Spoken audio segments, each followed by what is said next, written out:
23073 Committee of the Whole meeting notice Wednesday, April 26, 2023 at 6 p.m. Mr. Clerk, please call the roll. Vice President Bears. Yes, here, present, sorry. Councilor Carviallo said he's going to be a little bit late. Councilor Collins. Present. Councilor Knight. Councilor Knight is absent. Councilor Scarpelli. Councilor Scarpelli has informed us he's not going to be able to attend this evening. Councilor Singh. Present. President Morrell. Present, 4 present, 3 absent. The meeting is called to order. There will be a meeting of the Medford City Council Committee of the Whole on Wednesday, April 26, 2023 at 6 p.m. in the Medford City Council chamber on the second floor of Medford City Hall and via Zoom. The purpose of this meeting is to discuss the capital improvement plan presentation, paper 23-073. The committee has invited Mayor Brianna Longo-Kern and Chief of Staff Nina Nazarian to attend this meeting. For further information, aids, and accommodations, contact the city clerk at 781-393-2425. Sincerely yours, Nicole Morrell, Council President. The meeting notice says just what we're here for. I believe actually in lieu of members of the administration, we'd have Sarah Concannon from the Collins Center who is able to give us a presentation on the capital improvement plan.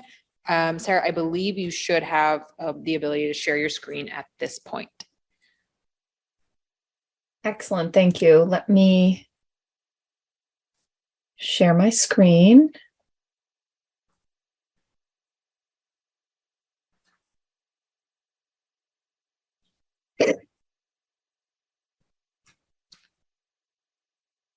How does that look? Can everyone see it? And is it big enough?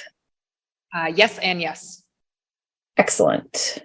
Sarah, do you think it'd be possible to forward a copy of the presentation to the city clerk? We just haven't received it in any form other than we're about to receive it from you. And I'd love to be able to take a look at it after the meeting.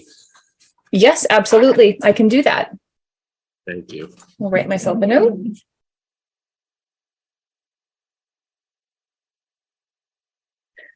All right. Shall I just get started? Yes, please. Thank you. Absolutely. Thank you. So good evening, everyone. Thank you to the City Council for giving me the opportunity to come before you tonight to provide a high-level overview of the capital improvement plan that I have been assisting the city to develop. I've prepared several slides that kind of walk through the process and some of the results of the work that we've been doing in the city. And so at the end of the PowerPoint, I'd be happy to take any questions that you have. And I'm not sure if Bob Dickinson is in the room. He may also be available if he's there to answer any questions that you may have. He's not physically here at the moment, but we were expecting him, so we will see. Okay, excellent. At any point in the presentation, if you have questions and you want to, ask, feel free to just kind of say, hey, I have a question. Your videos are quite small on my screen, so I may not see you waving your hand or anything like that. Okay, great. So just one quick note before we get started. So the plan that I have been helping the city to complete is an FY23 through FY28 plan. We typically would do a 5-year plan, but in this case, we decided to do a 6-year plan. And that really had to do with the timing of when we were doing the work. We thought since FY23 is nearly over, we will extend it to 6 years. That way, it would be a complete plan. So just by way of introduction, I want to introduce myself and the Collins Center. So as the council president said, my name is Sarah Concannon, and I am the Director of Municipal Services at the Collins Center for Public Management at UMass Boston. The Collins Center was established in 2008 by the state legislature at UMass Boston to provide affordable and practical consulting and technical assistance to cities and towns around the Commonwealth. We also work with regional governments, school districts, state agencies, and any other public sector entity that is in furtherance of our mission. A few years ago, the city of Medford worked with me to receive a grant through the Community Compact Best Practices Program to develop a capital improvement plan. A year ago, the mayor asked me to come back and help her and her administration update the plan with the department heads. And so what I've been doing for the past year is sort of managing the process so that we can get to an updated capital plan. I want to just briefly, for anybody who's watching who isn't familiar, just go through a few definitions. I mean, I know the counselors know this, but what is a capital project and what is a capital improvement plan? So a capital project is typically a major non-recurring expense with a cost of at least $10,000 and a useful life of at least 5 years. The $10,000 threshold is a little bit low for a city of Medford size, but nonetheless, we thought using a lower threshold would make sense because we didn't want any projects that were in the $10,000, $20,000 range to get lost. So that is how we define a capital project. A capital improvement plan is a multi-year plan that is comprehensive in the sense that it covers all funding sources and all departments in the city. And it's also financially viable. So this is something that the Collins Center really pushes our clients to think about. What we don't want to do is spend a year developing a wish list that will never be funded, because that's not really the purpose of a plan. The plan is supposed to be there so that residents can know and expect that there's going to be certain investments in their schools, in their roads, in their water system. It also exists so that the finance team in the city can make appropriate decisions about issuing debt, about revenue, and about the operating budget, and so on. And so it's really important that that third bullet is achieved when you're going through a capital improvement planning process. If you don't achieve that, it's really not a plan, it's simply a wish list.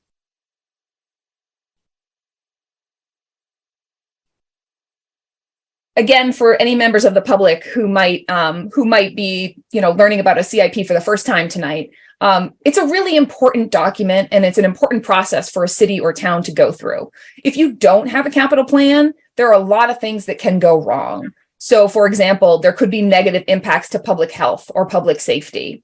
I think about, for example, an intersection that is not well designed or maybe has not been updated in many, many decades. It could be a public safety issue. And so making sure that you get those types of projects on your list that are going to improve public health, improve public safety is important. There's also a certain degree of exposure to legal liability. If you're not investing in your facilities, if you have roads and sidewalks and facilities that are in disrepair, it could expose the city to legal liability. It could also create staff inefficiency and ineffectiveness. The best example that we hear all the time at the Collins Center when we work with our clients is about vehicles. Public works staff are out in the field on the day-to-day, and if they don't have vehicles that can work, that can offer heating and cooling, and aren't in the shop, then that makes them really inefficient. And so it's important to make sure that the tools that the staff have are up to date and periodically reinvested or rehabilitated so that they can be used to the highest degree of effectiveness. The other thing that a CIP really should help you avoid is costly emergency repairs. So if you have a school building and you know that the roof is 20 years old, you better start taking a look and inspecting it to make sure that you know when it needs to be replaced. If you don't, and there is a catastrophic leak, you would be forced to make an emergency repair, most likely at significant cost. Another potential pitfall of not having a CIP is poorly managed or poorly timed projects. And the classic example is you have a water main that needs to be replaced, and you have a road that needs to be reconstructed. Well, you should do the water main first and then the road, because if you do the road and then you need to make a repair on the water main, you're going to have to dig up the road. And so the timing of projects can be quite complicated in a municipality. And so it's really important to have a plan that thinks through the phasing of certain projects.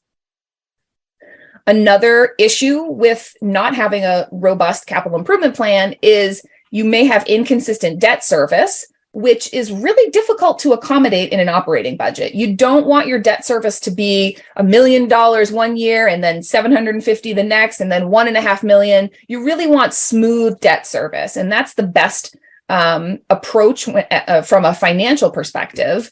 And so a planning helps you make sure that you can maintain that consistent debt service year over year. And then the last one on here is general financial disorder and negative impacts on bond rating. So the rating agencies that determine a city or town's bond ratings do look to see whether the city or town has a capital improvement plan, along with a lot of other things like a financial forecast, financial policies, et cetera. And that's an indicator to the credit rating agencies that the city is well run. And so it's really important that the city maintain an up-to-date, robust capital improvement plan.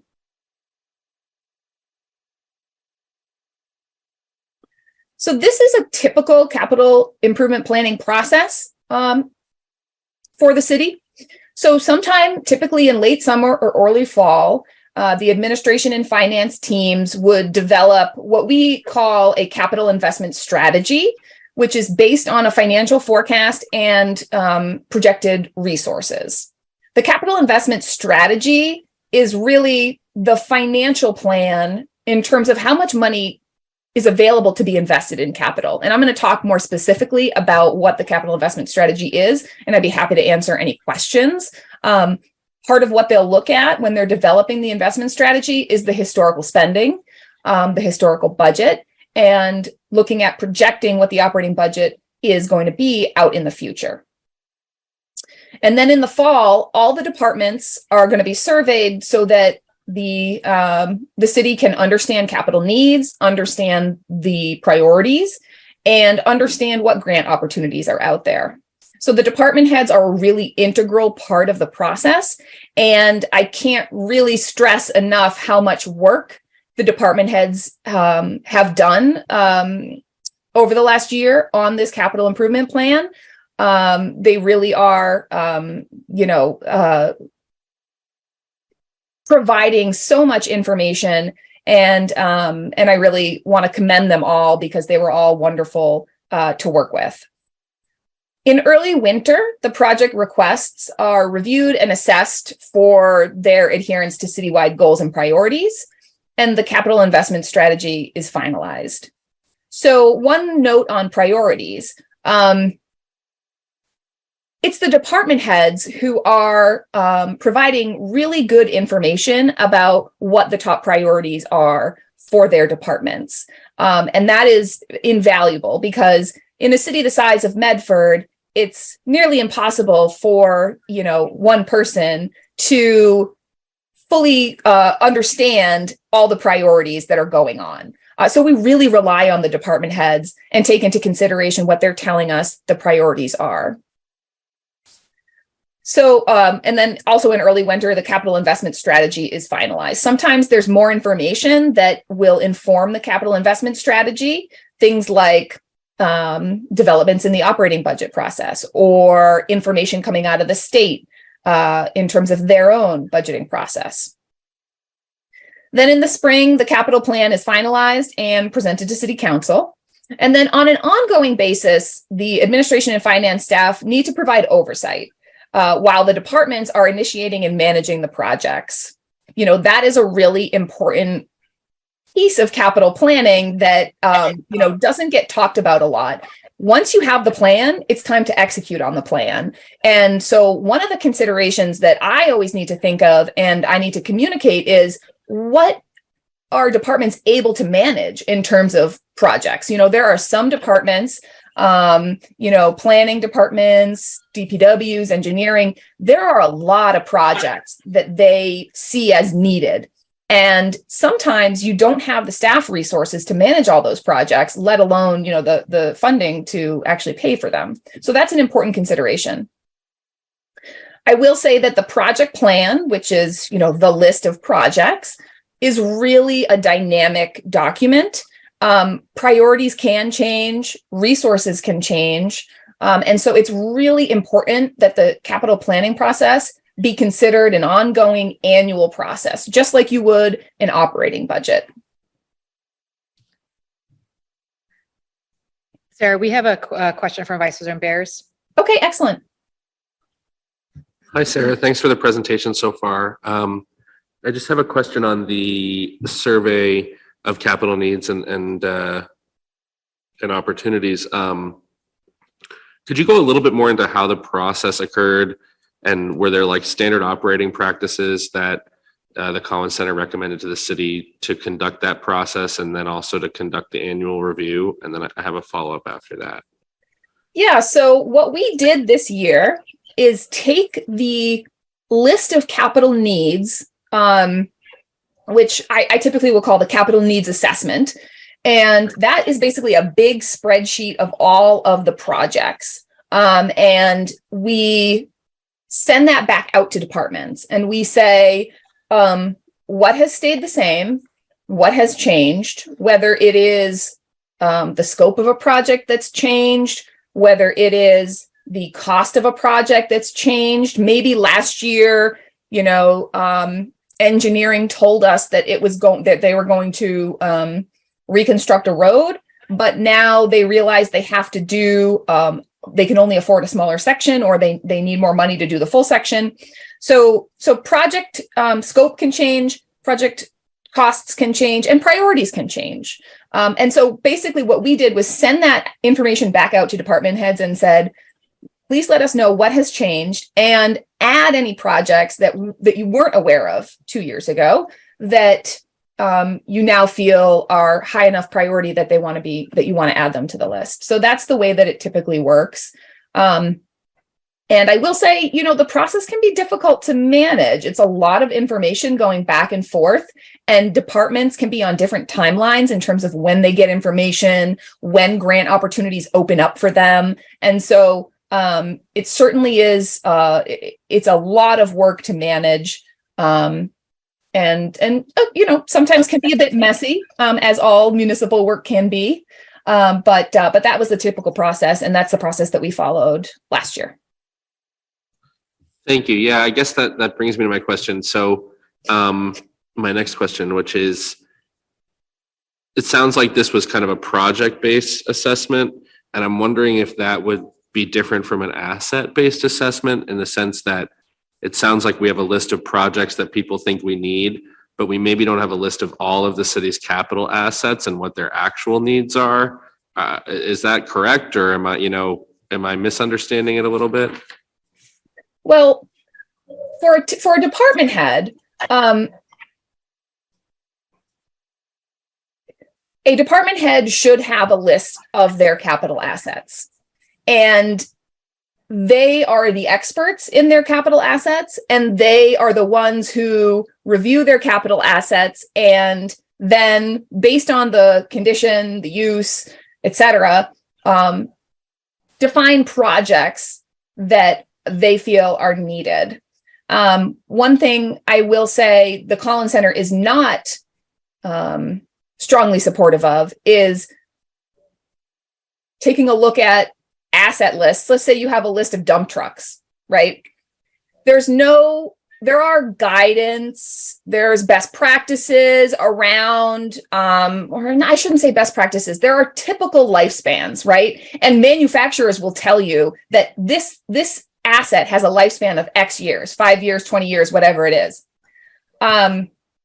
And there are guidelines that do exist. So for example, fire engines and fire ladder trucks there's guidance from NFPA about how long those should be used on the front line, how long they should be used as backup or second string. But those types of guidelines are great starting points, but they would not really be appropriately used to say, okay, your dump truck is 25 years old, you have to replace it this year. There are some communities, because environmental impacts can be really significant.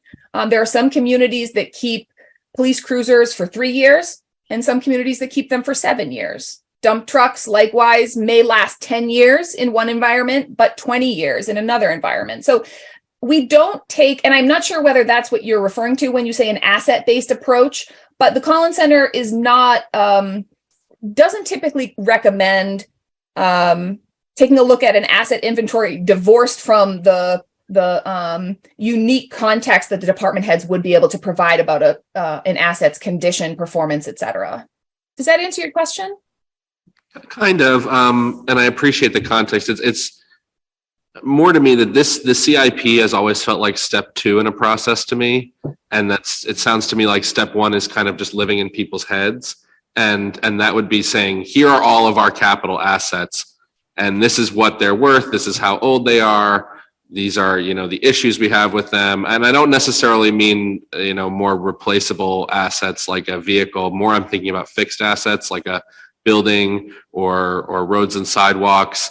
And the reason I'm asking is just like, I think it's great to have a capital improvement plan and to say, here are the projects that department heads think are the top priority for us to do. But I think the issue that we always have on the council, and I think the public has, is understanding how did we get from what is our current condition to prioritizing specific projects. And so that's why this just has always felt like a step 2 to me. And something that we've been working on as a council is looking at creating an ordinance for our budget to assess both our operating needs and our capital needs, so that we can have a shared framework and understanding of exactly the facts behind all of that. So I don't know if I'm explaining myself entirely correctly, but I guess what I'm saying is, step 1 to me in all of this would be saying, hey, every department head, what are all of our capital assets that you manage? Put that in one place. Then we have a list of all of our assets. Then we know, we can say, okay, Medford High School, that's a capital asset we have.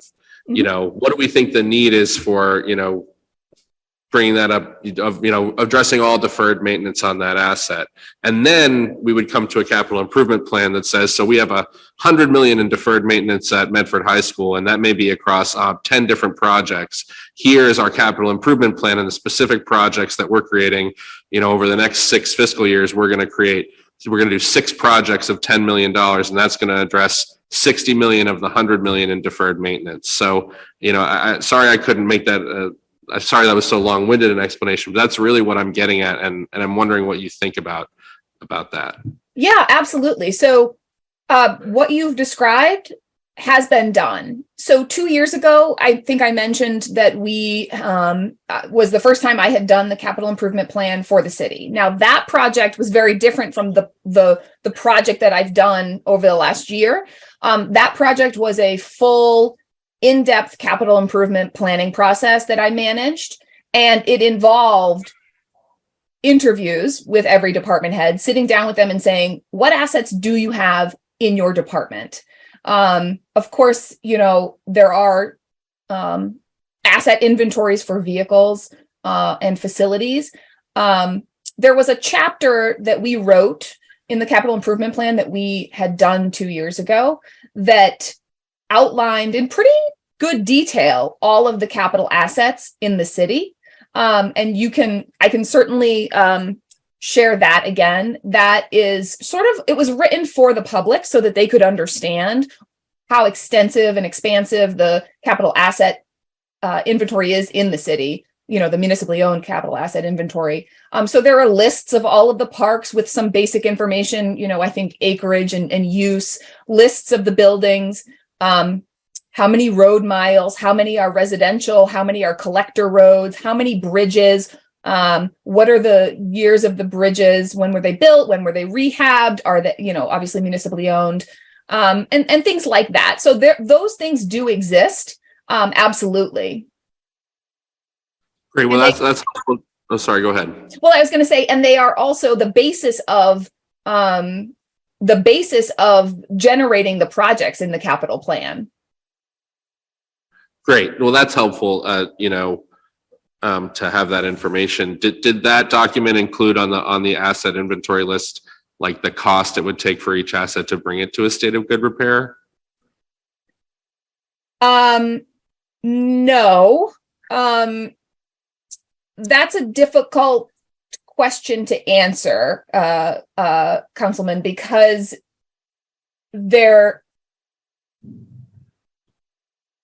it's a great question. And certainly if there was somebody who was the capital projects manager, that may be something that they could pursue. But it is quite a bit of work and probably something that would not be accomplishable with city human resources, simply because, it would be a staggering amount of work to do it that way. What I will say is that the department's staff are the ones who are using the assets all of the time. And so they are working to prioritize defining the projects that they know are most needed. Certainly there are projects that could be needed, maybe are lower priority that potentially didn't make it to our list. Although I will say, I think we've got 100 and I don't want to misstate the number, but you'll see it in a few minutes. There are more than 100 projects on the capital plan. And so certainly it's quite extensive.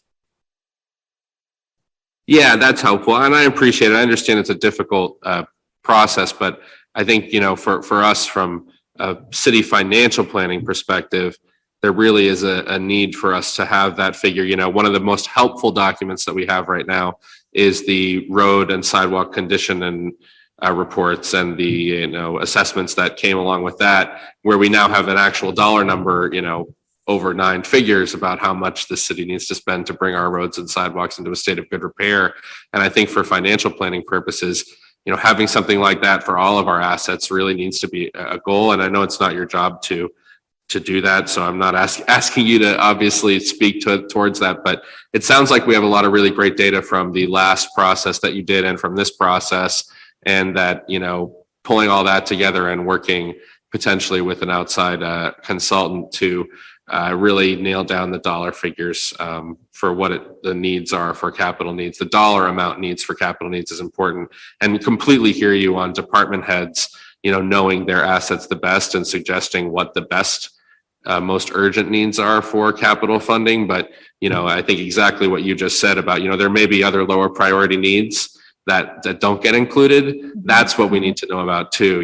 The capital improvement plan is, to me, how much we're investing in trying to bring us back to a state of good repair. But the figure that we don't have is what actually would everything in a state of good repair be. And that's what we need to be able to benchmark progress, in my opinion. So just putting that out there, I completely understand your role in the process, and that most of what I said is not your role, but I really appreciate your expertise and giving me the details I need to better understand what we need to get to the place that I'm talking about. So thank you very much. Yeah, I will say that the pavement condition index is an absolutely vital tool. That was also grant funded and was a great process for the city to go through.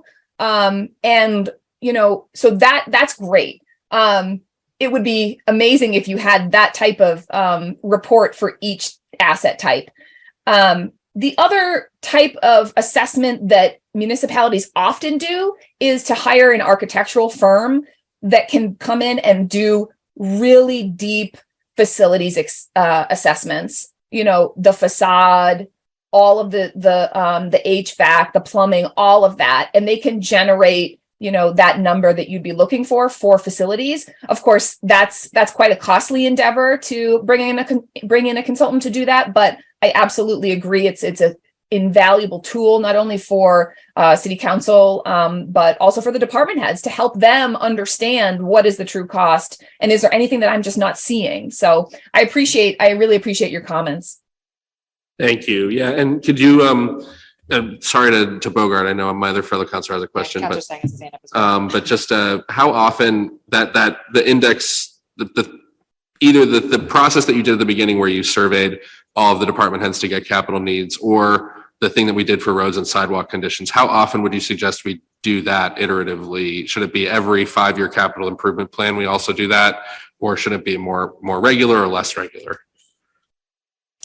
I think that just feasibly, every 5 years is a great target. I mean, the thing about the pavement condition index, and certainly your DPW and engineering staff can talk more specifically about it, is if you, and just like any plan, say you do a road assessment and then you say, oh, that's great, look at all that money we need to spend, and then you don't follow up with the actual investment or try to get close to it, then the PCI becomes very stale. But if you're updating it and your staff know how to say, yes, we did do that road, let's put in the new PCI for that road, and it shows you, and it's sort of constantly updated, then you have a better chance of stretching out how often you need to do that sort of consulting project. Does that make sense? Thank you so much. Yes, thank you. Thank you. We have a question from Counselor Sang, and then we'll go to Counselor Carviallo after that. Thank you. I think Counselor Bears made some great points about needing to look at our assets in as a whole. I think something that runs through my mind as well is that there might be important projects that are important to residents in the city, but they might not have the resources to reach out to city government. They might not know who to go to. And so there might be a disconnect in a way between what we hear at City Hall versus what residents on the ground want. And of course, I do trust our department heads to know best what types of projects we need. But I was wondering if what you saw as the role of community feedback and resident engagement in this process. Yeah. Thank you so much for asking that, Councillor Sang. It's such an important component of capital planning. So there are a couple of different ways that residents can contribute to the capital planning process, because the capital plan is actually built on all sorts of other plans that already exist or should exist. So I'll give you one example. The municipalities in Massachusetts are all required, if they want to get certain grants, to have an open space and recreation plan. And that plan, a master plan, and various other types of plans are really processes that are deeply, or should be deeply engaging with the community. And municipalities have really, I think, in the last number of years, kind of expanded their view of what engagement means. It doesn't just mean saying there's going to be a meeting, posting an agenda and saying, hey, we have a public meeting, come if you come to the website and find out about it. It's really more proactive than that.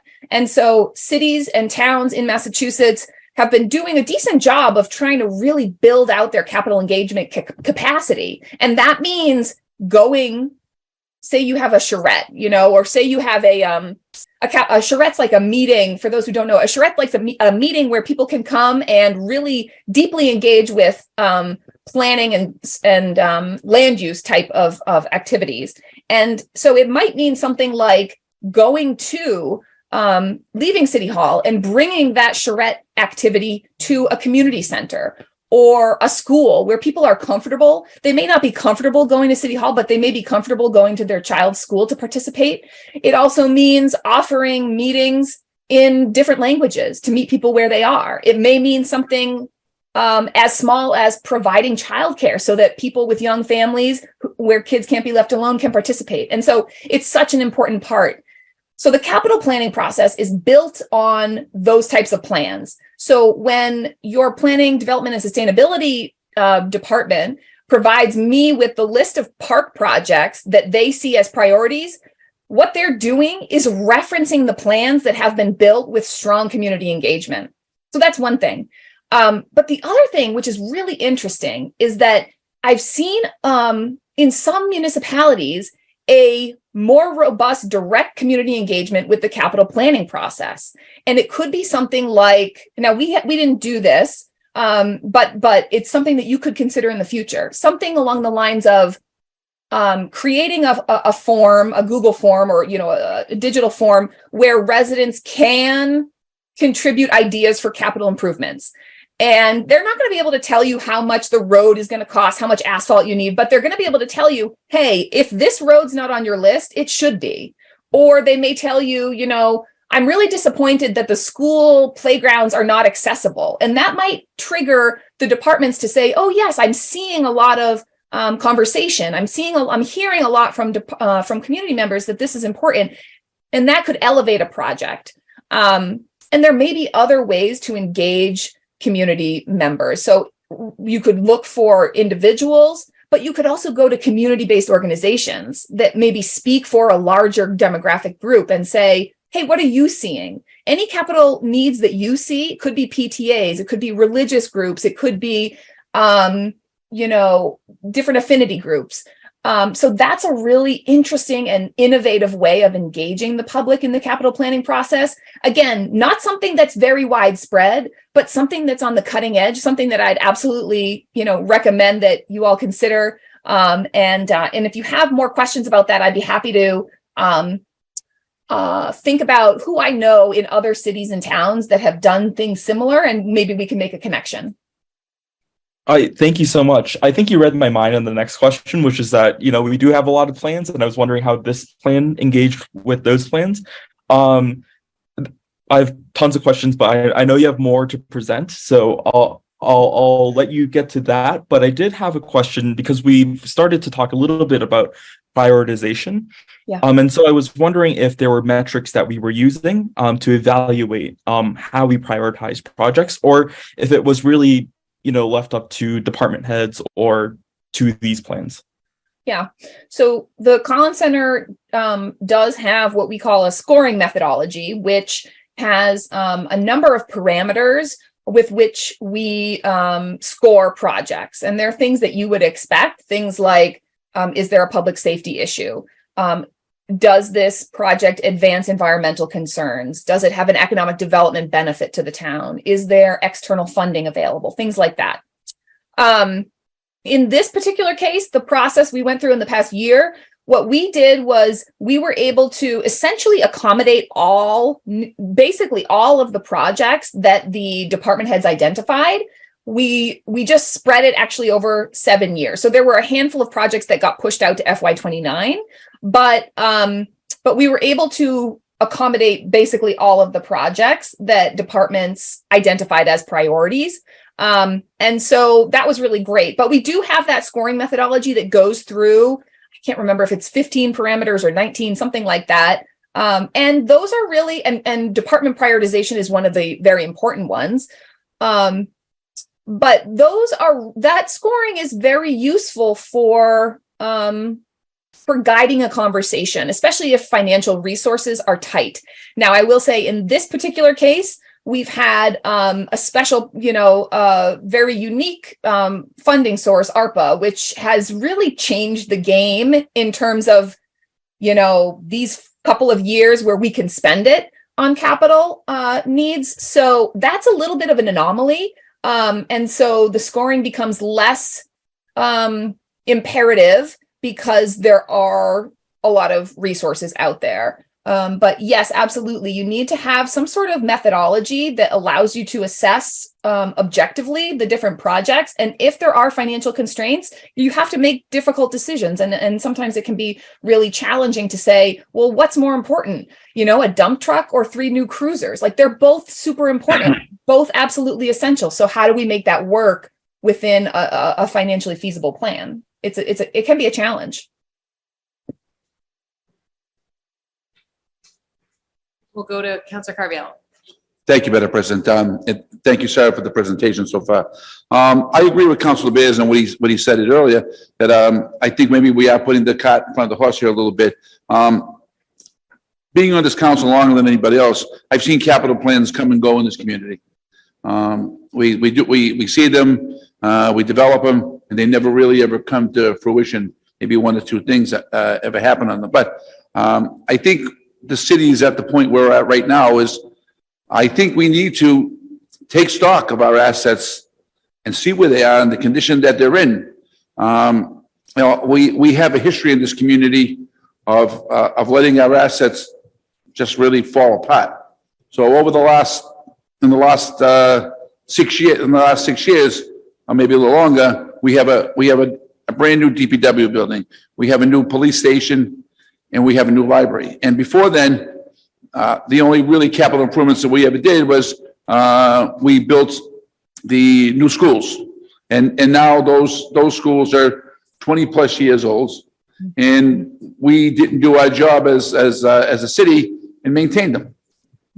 So I think, Councilor Bear's idea of let's get our assets down on paper, see what condition they are, and then we can develop our priorities and know where we have to go. And my other question is, do we have the staff to see the capital improvement plans coming through? Every department we have right now is short-staffed here.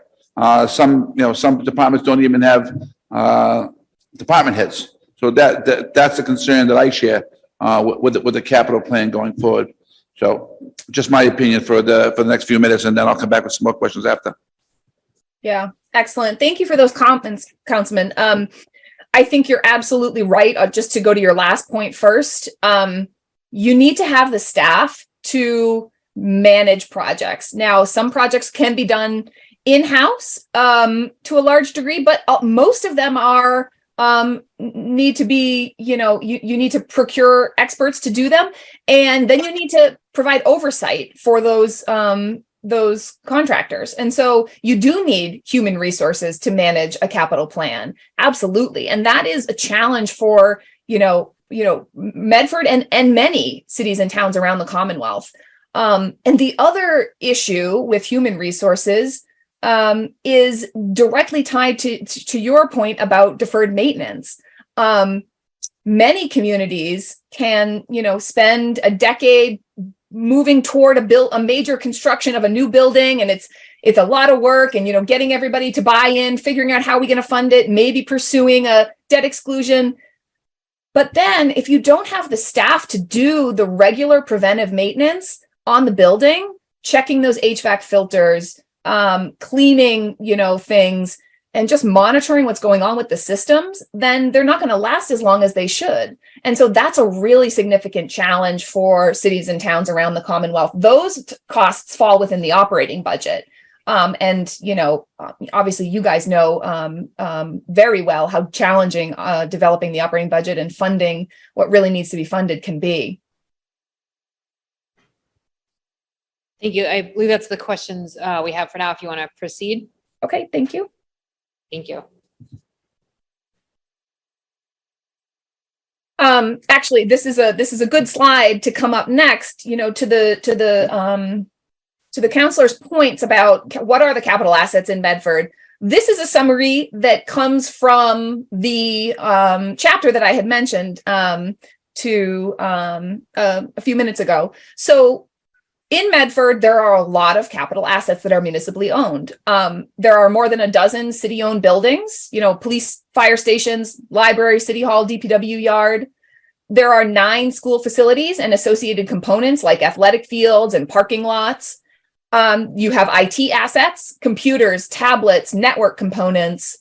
And then there are many, many vehicles, trailers, mowers, sedans, police cruisers, dump trucks, fire engines, ladder trucks. I mean, these run the gamut from, a $15,000 trailer to $1 million ladder truck. So many, many vehicles across multiple departments.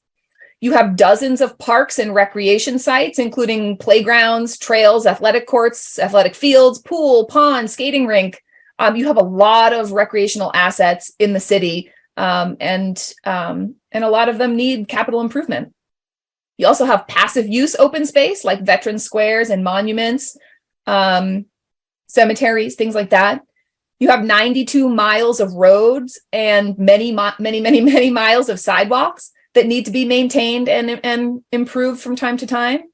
There are 2 city-owned bridges. There are countless culverts, drainage pipes, and there's even a dam. And then you have your water distribution and sewer collection systems. So there are a lot of assets. The counselor mentioned the pavement road assessment. That's one very common one. As I mentioned, facilities are also typically, maybe I shouldn't say typically.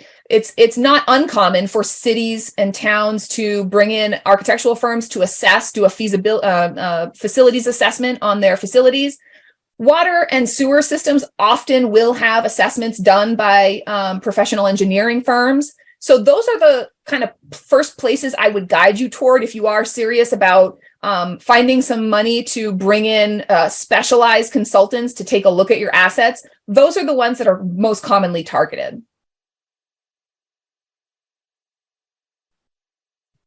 I want to shift and talk about the investment strategy. And GF is a short way of saying general fund. So this is general fund only. It doesn't include the enterprise funds, water and sewer. So the capital investment strategy is based on historical data. Trend analysis is obviously a foundation of a lot of financial projections and planning. So here we look at 3 years of historical capital investment, and we compare that to the net budget, which is reported to the state on the recap sheet. So I'm going to walk you through this table. The top boxes are the existing capital investment. So the first line is your existing net general fund non-excluded debt. And when I say net, that means that if you have any subsidies, like from revolving funds, things like that, that's all netted out. So in 21, 22, 23, those were your debt service figures for the general fund.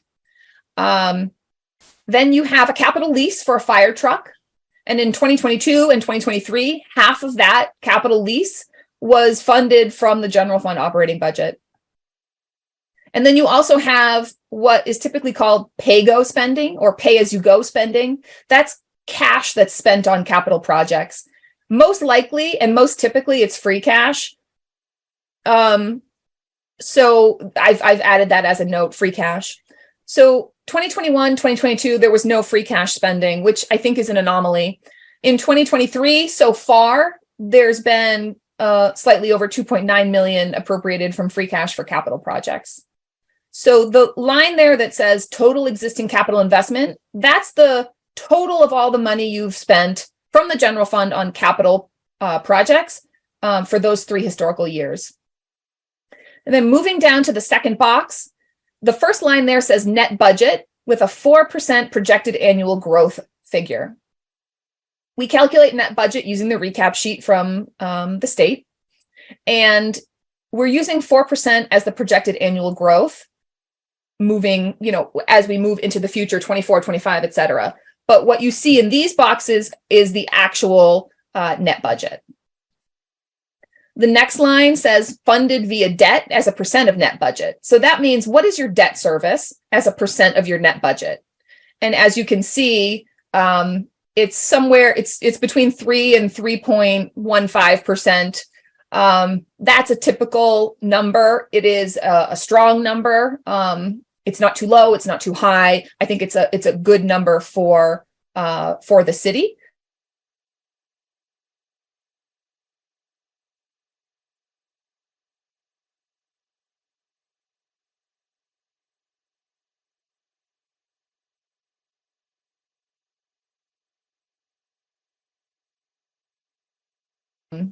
For FY23.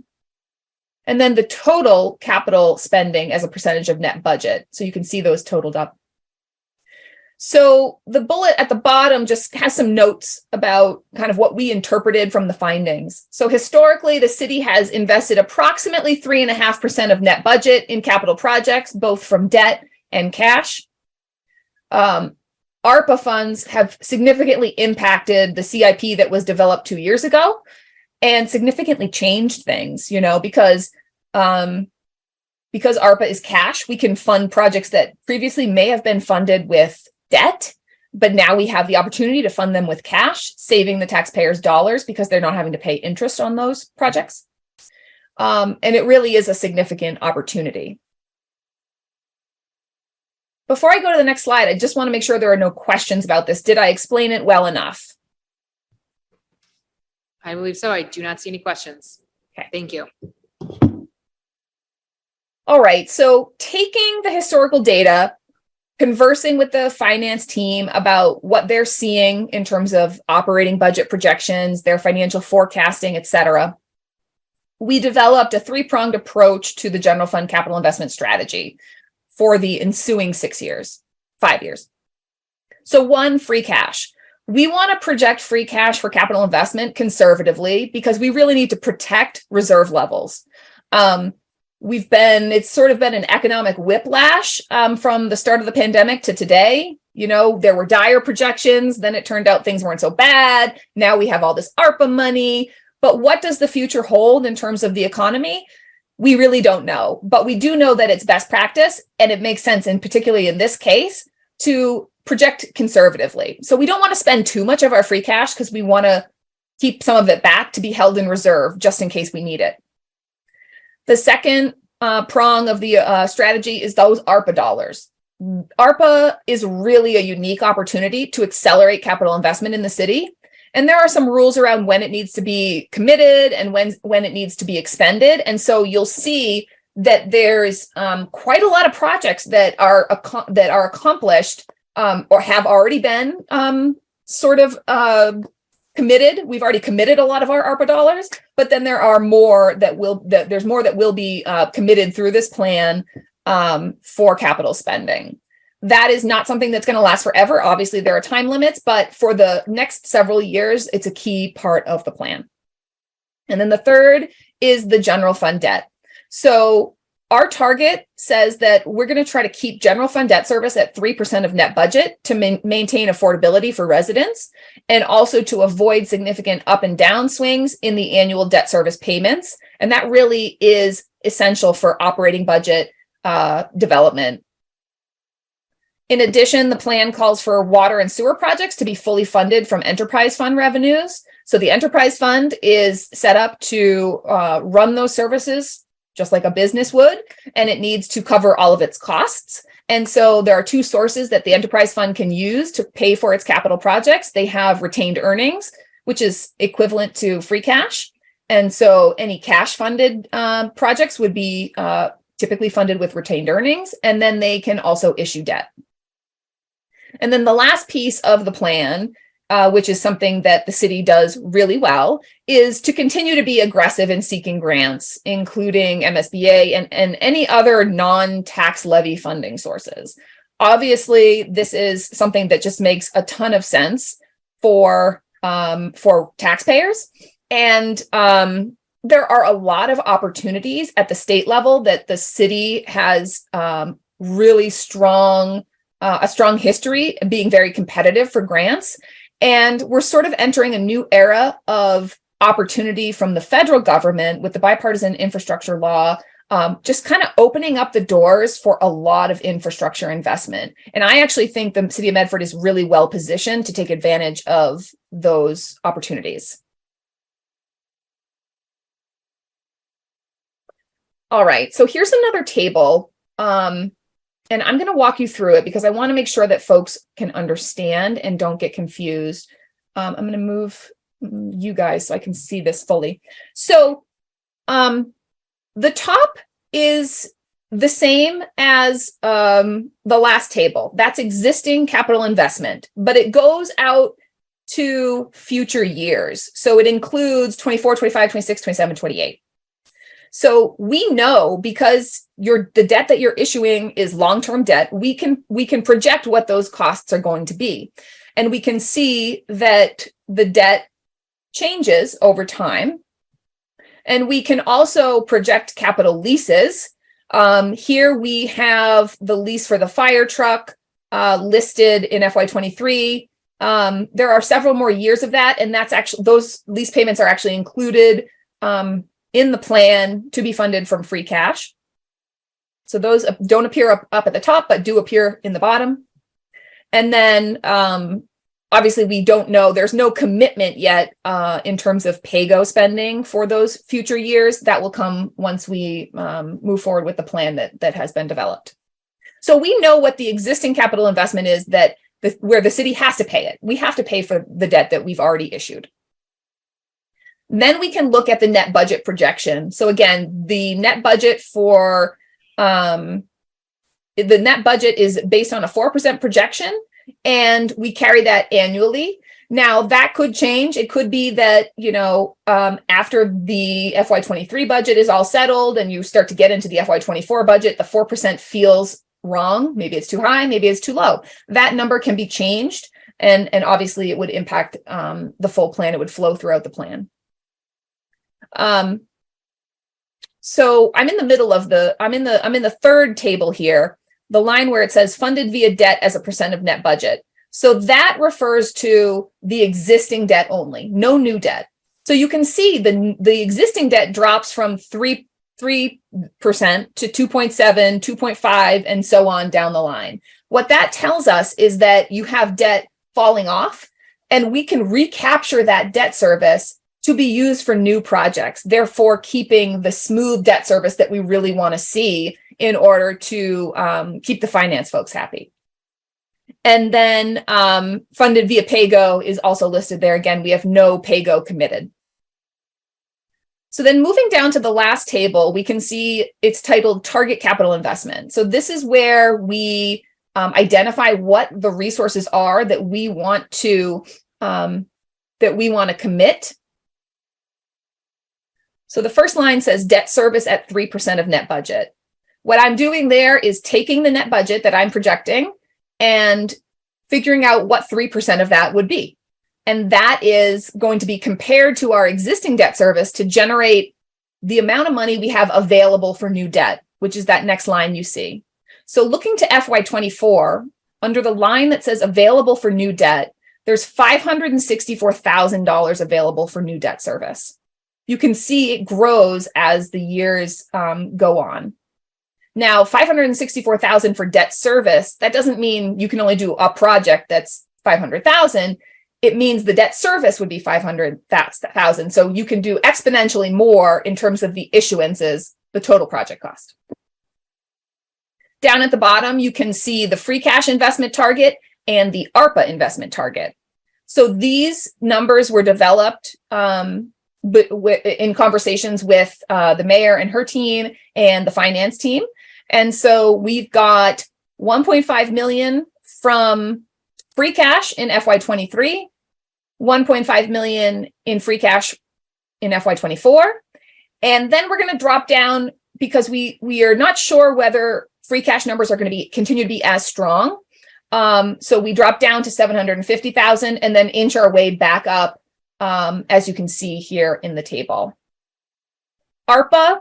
Oh, and one note about the free cash investment. So that amount is not inclusive of the 2.9 million that's already been appropriated. That you see up at the top of the chart. And then ARPA is limited to 23, 24, 25 because of those deadlines that the federal government included. So we've got that $10.4 million number in FY23. That includes the 9.9 million that has already been identified and approved for ARPA funds for capital projects. Not all of those projects have been started by department heads. Those that can take time, procurement of vehicles, et cetera, can take time, but it's already been committed through the process that the city's developed. So that, so really what we're talking about in terms of new ARPA spending for FY23, there's $500,000, which I think is all dedicated to road work in the plan.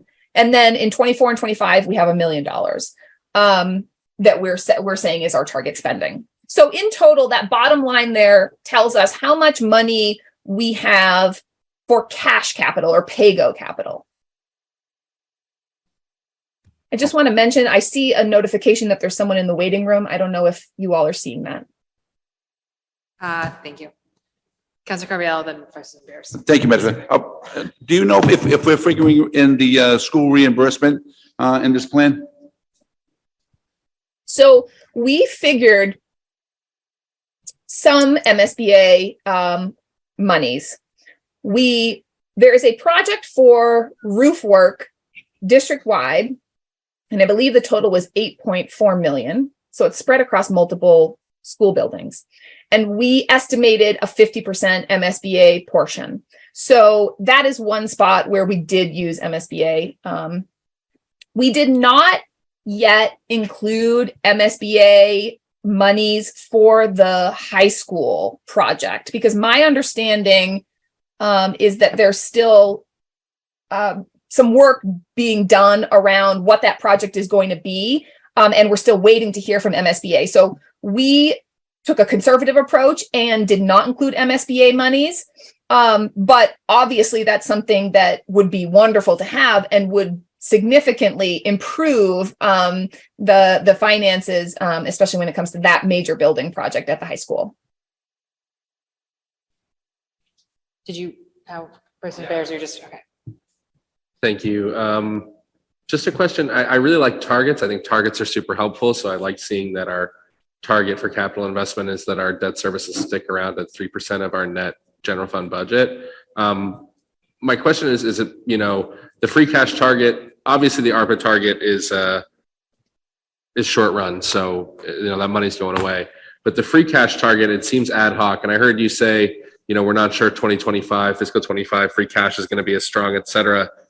Do you think it's possible to set like a percentage target for how much of free cash we should be allocating towards capital expenditures every year, rather than just kind of saying, well, we think free cash isn't going to be great, so we'll use 750,000, or is that just not something that you guys have seen in other communities? It is something that some communities do. What I have seen in terms of financial policies around free cash use is something along the lines of, we are going to appropriate no less than 25% of free cash into a capital stabilization fund. We are going to appropriate no less than 25% of free cash into a general stabilization fund. And then the rest is left to be available for, various uses that the city should decide upon. So that is actually a really appropriate approach. Setting a free cash dollar target is one way to do it, but using a capital stabilization fund and committing to a percentage of free cash allows you to be flexible. So you don't know if your free cash is going to come in up here or down here, but no matter where it comes in, you're committing a certain percentage of that right to your capital stabilization fund. And that capital stabilization fund then becomes the source of pay-go capital, right? So rather than using free cash directly, you have it sort of passed through the capital stabilization fund in a way that gives you consistent funding for capital, commits the city or the city or town by policy to funding that, and it just kind of creates a more consistent resource for cash capital. So it's something that I would absolutely recommend the city consider. Yeah, that's really helpful. I think that's the way we need to, or that direction is a direction we really should move in, because I think it helps for planning purposes. And, we say free cash, and Councilor Carville was talking about it last night. It's really our annual surplus and then the retained surplus over time, right? So that's one question I have when we're talking about this is like, we have, we talked earlier in the meeting about operating budget needs, and, we have operating budget needs, and we have, used one-time funds in the recent years from ARPA and free cash to cover structural deficits on the operating side. And it just is on this free cash question. We're all thinking on the city council about how better to account for and plan for our, the surplus revenue we bring in and what it should be used for. So I would put forward a motion, Mr. Clerk, to request the potential inclusion of a capital stabilization fund funded by a percentage of annual free cash be established. Potential inclusion of capital stabilization fund Funded by a fixed percentage of annual free cash surplus. Free cash or general fund surplus. Maybe we should start calling it the general fund surplus.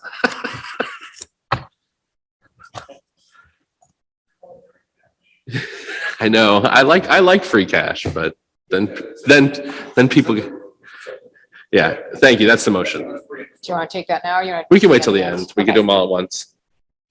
Do you have a second for that? We can take it at the end, but we'll just take the second. Second by Councilor Collins, and then we'll go to Councilor Collins. Thank you, President Merlin. Thank you so much, Sarah, for this very thorough presentation. It's really helpful. I was going to bring up a similar question to what Vice President Bears just touched on. I was looking at the free cash investment target and seeing that step down and step up, and just looking for, kind of a question of where specifically do those steps come from, which I think is not that I'm looking for a specific answer in this meeting for, why 1,500,000 specifically, and then why that number specifically, and then why 1 million specifically, but rather, where are these, what are the theories behind these numbers? Why are we picking the numbers that we're picking? But I think, to me, it's more of a point around, I think the capital improvement plan is like kind of going back to a previous topic. I think that this is sort of like one ingredient in like the comprehensive picture that we are trying to paint together. Part part of that being the specific projects that we're seeking to allocate capital to. Part of that is understanding, what fraction of our overall capital needs is encompassed within the capital improvements plan. I really like the suggestion that was just made that you kind of elaborated on after Vice President Beers' question around kind of institutionalizing these free cash investment targets by percentage of available free cash at the end of the year. I think to me that gets to the kind of consistency and predictability that we're looking for across the board. I hear you that like a workable shorter term capital improvement plan, like the 5-year one that we update every 5 years. That's sort of the manageable list of, short-term financially viable projects. And I think that a question on my mind that certainly goes beyond the scope of your assignment here is, okay, that list of projects is extensive, but still what fraction is it of our overall capital needs, and also the resources required to undertake those projects. So I think that the strategy of at least trying to have sort of percentage targets around, okay, we're going to put this percentage of our free cash into a capital stabilization fund, not just the projects selected for the capital improvement projects, but sort of our overall needs. To me, this is sort of an avenue that we can take to try to knit together our total comprehensive scope of capital needs over time with a sense of how our capital stabilization fund might grow over time. Because I think what we're concerned with, I think what residents are concerned with are, when will these two things intersect? Like at what point in our future will our capital capacity and our total capital needs intersect? When will we be able to pay for what? And I think, we often go back to the pavement management survey as an example, or even like a metaphor for what this could look like, because that's, I think, our best example of a truly comprehensive scope. And then a real forecast on, we will need this much from X source to execute this tier of project. We'll need this much from Y source to execute this tier of project. So sorry to expound on that a little bit, but I think to me, this gets at, I think in general, our curiosity around the capital improvement project is trying to get at, that comprehensive information for what are our total needs and what is the total package of information that we need to be able to forecast for residents, what we'll be able to pay for and on what timescale. Thank you. Counselor Cravitt.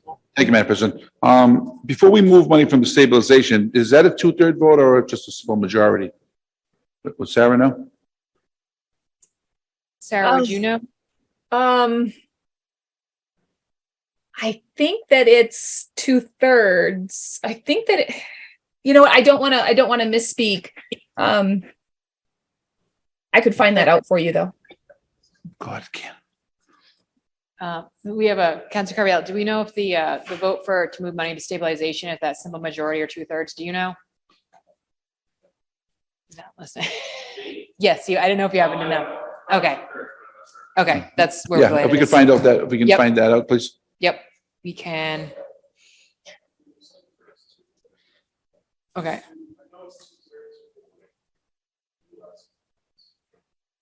Okay, can you add that to a question for the report? Thank you. We'll ask someone. Is that your question for now, Councilor Carviallo? Okay, so thank you. Sarah, back to you. Okay. I will just say that, certainly establishing a capital stabilization fund is you're committing to using that money for capital. So it's certainly, in a way, it's different from using just straight free cash, because free cash, when it comes up, there's always a conversation. There's always a pull between multiple needs. Whereas a capital stabilization fund is designated for capital and restricted to capital. And so it does kind of create a nice dedicated funding source rather than having a fight each time if there are multiple needs that are pulling at your free cash. You can also create more targeted stabilization funds. The town where I live here in the state has a specific stabilization fund for fire truck asset depreciation, or fire department asset depreciation. So we fund that every year so that when it comes time to replace a fire engine, we don't have to go for debt. We actually have cash. So there are other strategies, and I'm sure that the finance team can kind of provide more information about that. And of course, Collins Center is obviously happy to try to find some sample policies and that sort of thing that might be of interest and of use. All right, so I'm going to go on to the next slide here. So what I've done today is just give you a couple of slides that summarize the projects. Certainly, I have the full table of all 217 projects and the project plan with the detail about where those are funded and what the description of the project is and how the departments justified it. All of that can be made available. I'm not going to talk about specific projects though today because I don't think anybody wants to spend that much time in the meeting with me, but we do have 217 projects in the plan, totaling more than $170.8 million. So there's a lot of projects and a lot of money. So this pie chart just simply shows of all of those projects and the project costs, how are they going to be funded? And this is, I think, an important slide to share, really important for residents to understand kind of where money might be coming from. So we'll look at 12 o'clock here, that free cash, that blue pie slice is free cash. So that's 4%.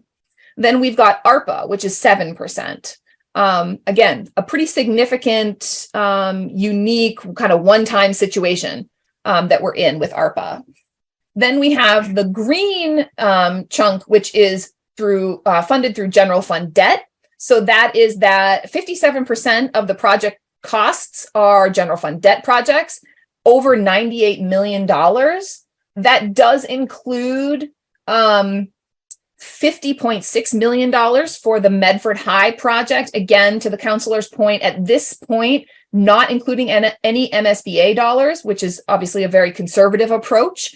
Better to have that number come in lower for the city side, but nonetheless, that 50 million is in there. And then we've got 21 million for fire department stations, training facility, construction. So those two projects are obviously a significant portion of that 98 million. That's 71 million for those two projects. The purple pie slice, the 3%, is enterprise fund PAYGO projects. And then the light blue slice, that 2%, is enterprise fund debt projects. The enterprise fund debt projects are by and large funded through a privileged MWRA, Mass Water Resources Authority loan program. And so there are certain benefits to using debt through that program because you get, kind of special interest and interest rates and all that. The 27%, which again, I want to make sure people are really listening because I think that this is really impressive. And again, it goes back to all of the work that the departments are doing to identify grants and really pursue them. In particular, your planning, development, and sustainability department that pursues all sorts of state and federal grants to really invest in the recreation and cultural assets that you have here in the city. So that orange slice is 27%. It's $45 million, and it represents all of the other non-general fund dollars. So it includes Chapter 90, which is obviously the road funding from the state. It includes CPA, linkage, state and federal earmarks, which is something that is obviously really great for the administration to pursue. It includes all sorts of state and federal grants like park grants, CDBG, complete streets. I can't even name all of the different grants that are in there, but I just want to make sure that folks understand, any residents who are listening, the departments are really working hard to access those grants and really leverage the dollars that taxpayers contribute to maximize how much money they can bring to the city from the state and federal government. Thank you, Madam President. Councilor Carpio has a question. Do we have a list of those 217 projects?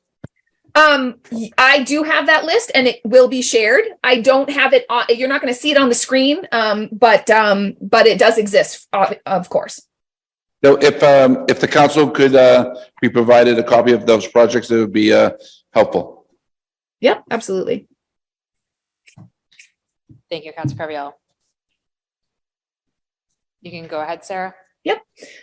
And so this next summary table just shows the same breakdown by department. So I wanted to kind of just make the point here that all departments were included in the process. Everyone was asked.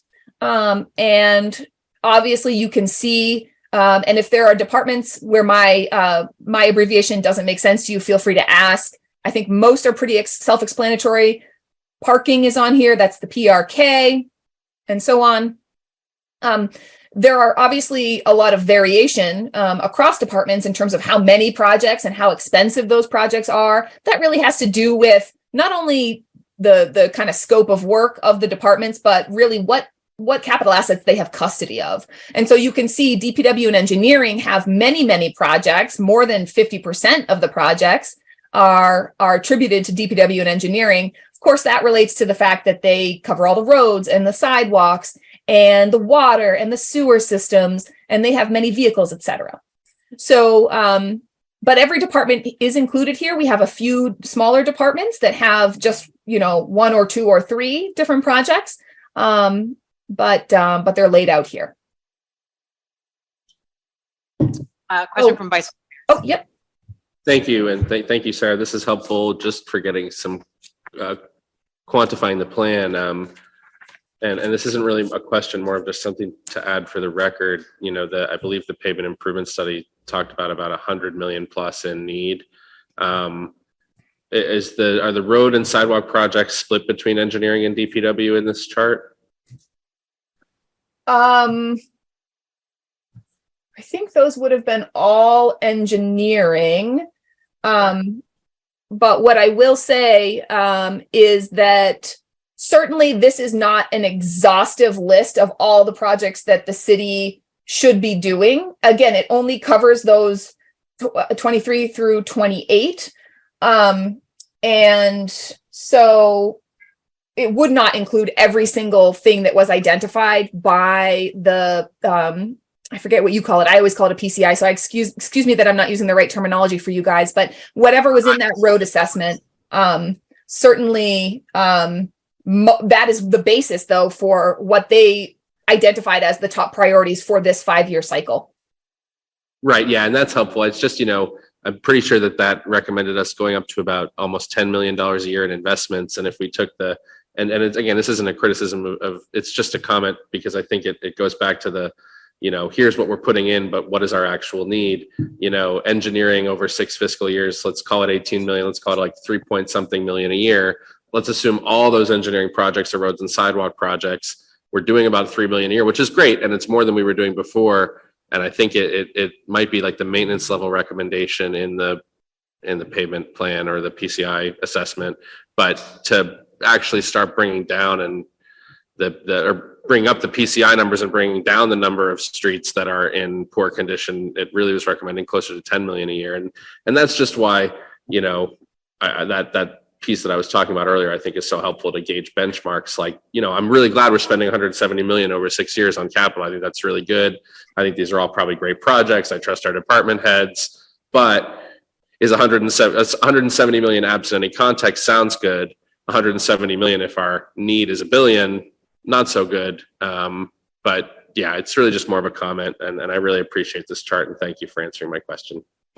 Yeah, Counselor, I mean, it's a great point. The one thing that I would remind you, which I know is what can the city afford? So that's really the trick. It would be great if we had $100 million to spend on the roads to make them perfect. The reality is that the money is just not there for that level of investment without, significantly burdening taxpayers and pursuing overrides and things like that. So there's a little bit. I just want to push back. I mean, I think that's an ideological frame. It's not. It's a choice. We have a choice. We have a set of needs. We can choose to raise the revenue to meet those needs, or we can choose not to. But saying we have to accept poor conditioned roads because it's a burden on the taxpayers otherwise, I just think that's an ideological frame, and I don't think it should be part of the conversation here. Fair.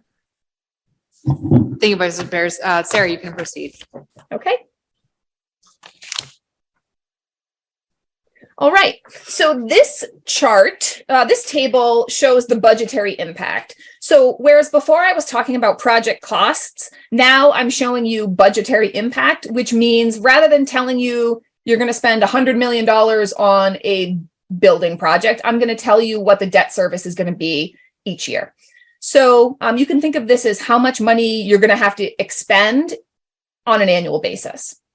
So in terms of, and the other thing I should say is this chart compares each of those three-pronged targets to what's in the plan so that we can discover, do we have a surplus or do we have a deficit?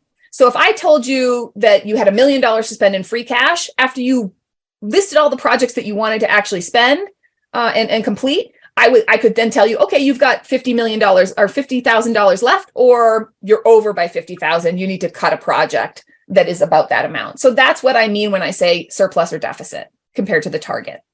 So at the very top, you can see this is the free cash. So the first line is the total of free cash funded projects each year. And then the next line is comparing that number to the target and showing the surplus or deficit. So you can see in 23, there's a slight surplus. In 24, there's a slight deficit. $15,000 here or there in the grand scheme of things is not something that I would really push to resolve. Like, we're never going to get perfect balance, but you can see that over the years, collectively, there is a surplus. And so it's interesting because this plan that we've developed shows a surplus from free cash, a pretty significant surplus in what I call the out years, especially 27 and 28. Why did we leave it like that? Well, sometimes it can be difficult to plan that far out. And so department heads use their best judgment with the full knowledge that on an annual basis, this plan needs to be re-examined and updated. And I would fully expect that those dollars would be attributed to projects that we don't know about right now, but will come up over the next couple of years. All right, so moving down to the next block there, the ARPA block, we've got the first line, which shows how much money the projects are costing us. And then we have the surplus deficit. So you can see we brought it right up to the line there, funded all of the projects, used all of the money. We have a slight deficit totaling a little over 12,000, but that's not really material at this point. The third block covers debt service. So the annual general fund debt service projected for the projects that we've identified to be funded with general fund debt, and I should say using conservative assumptions around interest rates, is as follows. So you can see that in 2024, that number is $538,933 for all projects except for those two major building projects that I told you about, fire headquarters and MHS.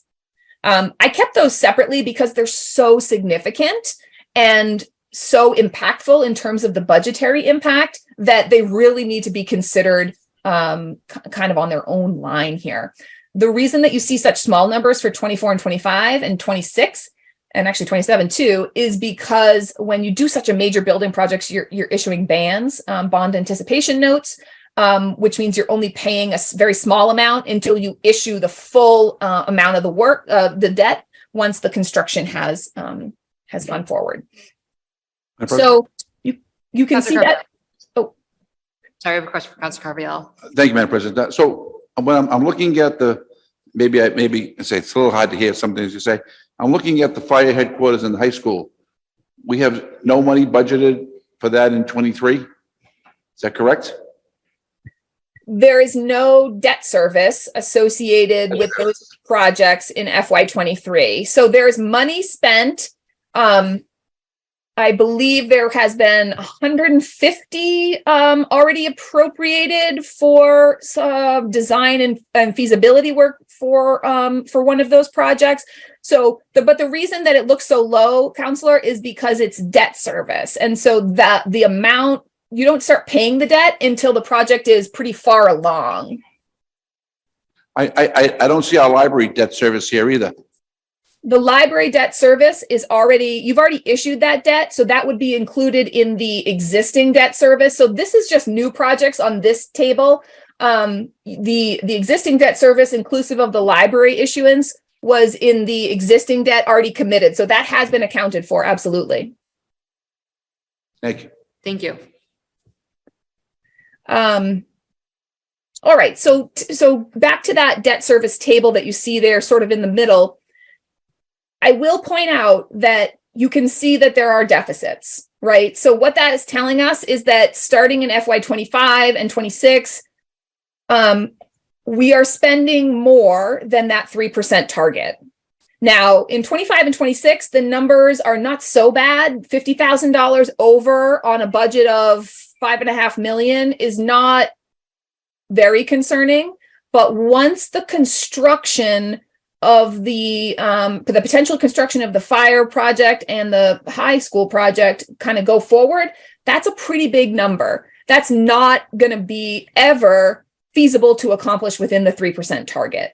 And so what I've already, chatted with the mayor and the finance team about is the fact that we need to keep an eye on those projects and understand how are we moving forward. Are we going to get the MSBA loans or grants? Are we looking at a debt exclusion for one of these projects, which comes obviously with a dedicated funding source? So just so you know, that's why those deficits exist. They're driven largely by those major building projects. And it's not really going to be possible to do those projects and keep to the 3% target. Even if you issued no other debt, you would still be over the 3%. So it's just something to keep in mind and obviously spend a lot of time thinking and planning for as you get closer and closer to those projects kind of closer to reality in terms of construction. And then at the bottom, I have the proposed enterprise fund spending plan. And again, I've broken it into pay-go, which is the cash funded, typically from retained earnings, and then the debt service. So this is just for new debt associated with the enterprise fund. You can see that we've kind of kept it around 800 to 1.3 million. And we would anticipate that these would all be funded with enterprise fund dollars, raised through the rates.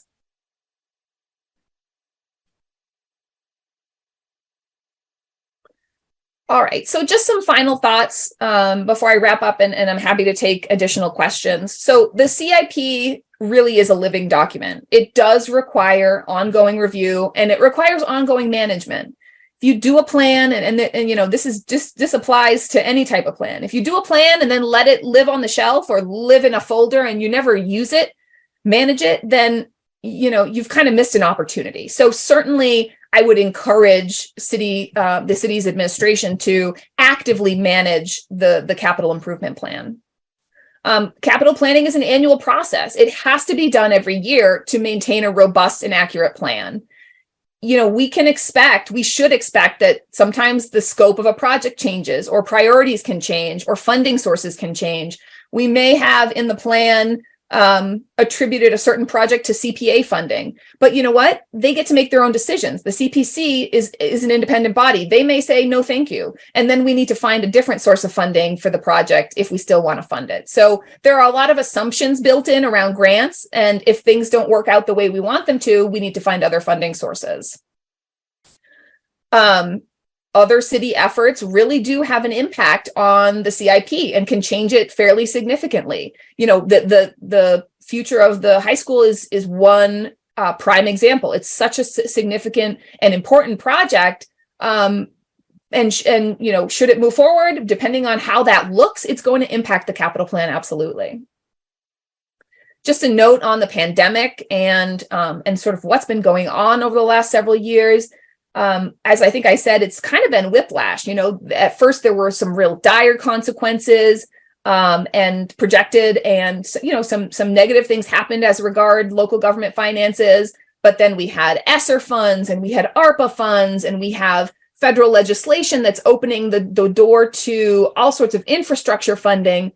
So there are some some strange things going on in local government finance right now, and it has a particular impact on capital planning. So it's just something to really be mindful of. I know the finance team is mindful of that in the city as they kind of work through how are we going to maximize the opportunities to really get investment for the residents of Medford.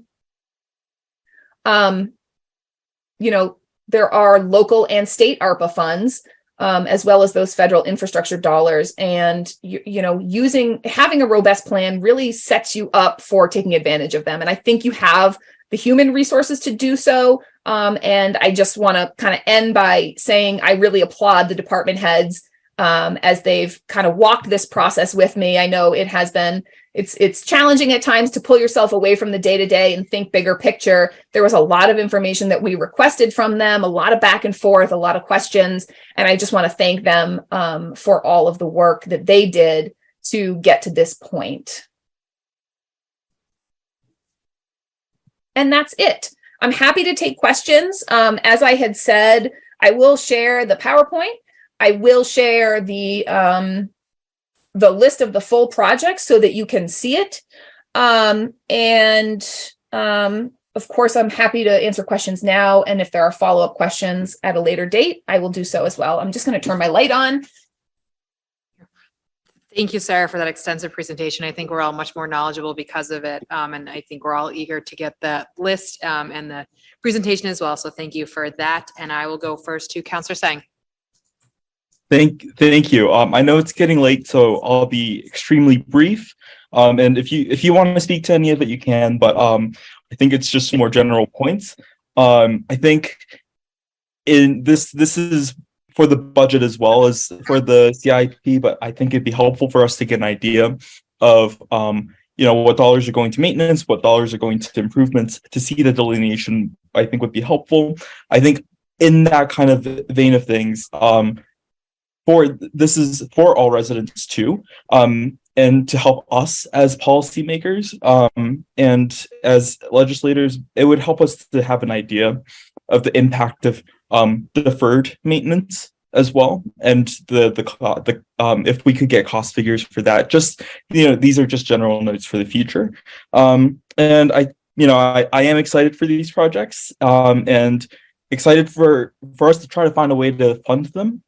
But I think in order to hold us accountable, it'd be great to have, and this is a note for the city, great to have some sort of reporting system, some software that we use, that we publish on our website as well, so that everyone can kind of keep track, and maybe there's some interdepartmental system that we can use to coordinate between departments on projects as well.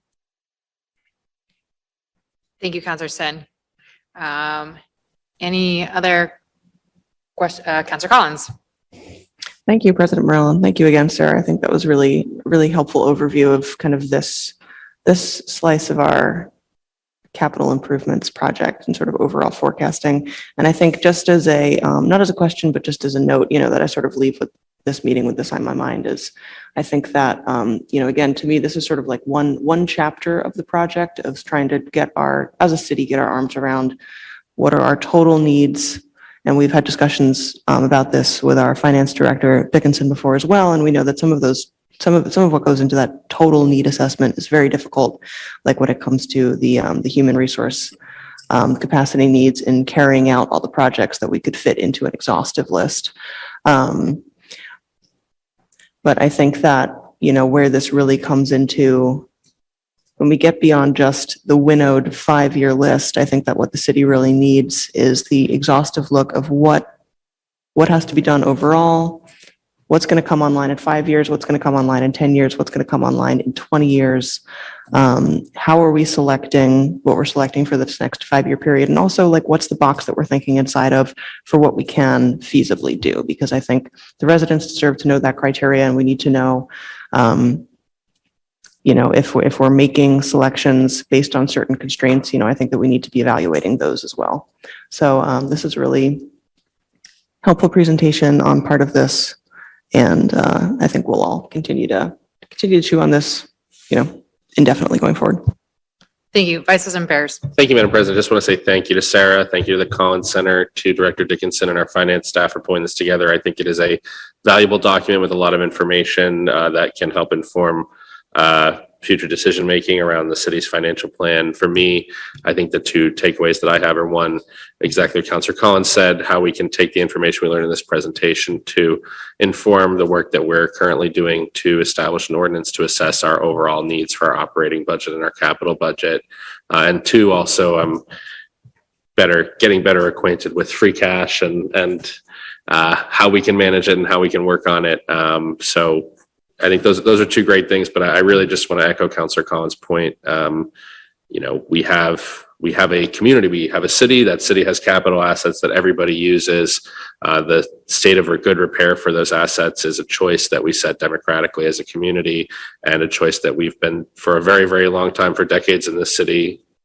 Some of it due to what the state says we can and can't do, have not been fulfilling. So we need to move forward and be honest with the community about the community. I think everyone in the community agrees that they want good roads and safe parks and all these, all of our city's capital assets to be in good repair and well maintained. The question is the city finally going to give the residents the choice to raise the money to make that happen? And I think that is the ultimate question here. So thank you for the presentation, and I look forward to continuing the work. Thank you. Any further discussion from the council? Seeing none, any members of the public wish to speak? Seeing none, we do have a motion from Vice President Bears. Mr. Clerk, if you could read it back. It was Vice President eons Bears ago. request the potential inclusion of a capital stabilization fund funded by a fixed percentage of annual free cash or general fund surplus, and it's a second from Councilor Collins. great. Thank you. If you could please call the roll. Vice President Bears. Yes. Councilor Carviallo. Yes. Councilor Collins. Yes. Councilor Knight, Councilor Scarpelli are absent. Councilor Singh. Yes. President Morrell. Yes. 5 in the affirmative, 0 in the negative, 2 absent, motion passes. And then we do have, I will find out about the vote for the stabilization fund, but I do believe we got something from the mayor when that first came through. So it's 2/3. Great, thank you. Any further discussion? Do I have a motion from Councilor Collins to adjourn, seconded by Councilor Carviallo? Mr. Clerk, please call the roll. And thank you so much, sir. Really, really appreciated that. And I think eager to also just sit with the presentation myself and see that list. So very much appreciate all your time. Thank you for inviting me. I've been very happy to work with the city, of course, and also very impressed with the discussion tonight, the questions. So thank you. If there's any follow-up, please don't hesitate to reach out to me or the Collins Center. We're here to help. And we will be forever here to help. So have a good night. Wonderful. Thank you. You as well. Vice President Bears. Yes. Councilor Carviallo. Yes. Councilor Collins. Councilor Knight, Councilor Scarpelli are absent. Councilor Singh. Yes. Morrell. Yes, 5 in the affirmative, 0 in the negative, 2 absent, motion passes. Meeting is adjourned.